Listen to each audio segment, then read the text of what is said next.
Chapter 1. Peter Breaks Through. All children, except one, grow up. They soon know that they will grow up, and the way Wendy knew was this. One day when she was 2 years old, she was playing in a garden, and she plucked another flower and ran with it to her mother. I suppose she must have looked rather delightful, for Mrs. Darling put her hand to her heart and cried, "Oh, why can't you remain like this forever?" This was all that had passed between them on the subject, but henceforth Wendy knew that she must grow up. You always know after you are 2. 2 is the beginning of the end.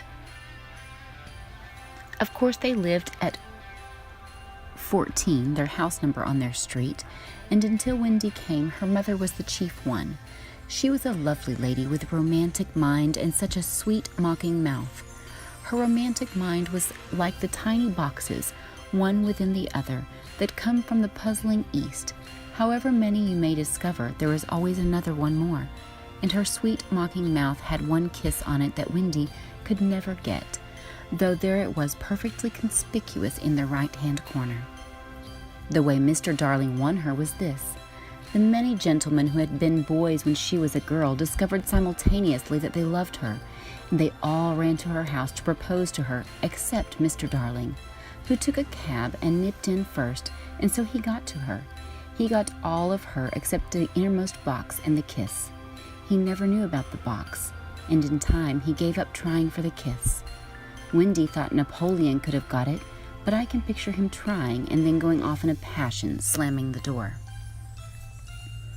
Mr. Darling used to boast to Wendy that their mother not only loved him but respected him. He was one of those deep ones who always knows about stocks and shares. Of course, no one really knows, but he seemed to know, and he had often said stocks were up and shares were down in such a way that would have made any woman respect him. Mrs. Darling was married in white, and at first she kept the books perfectly, almost gleefully, as if it were a game.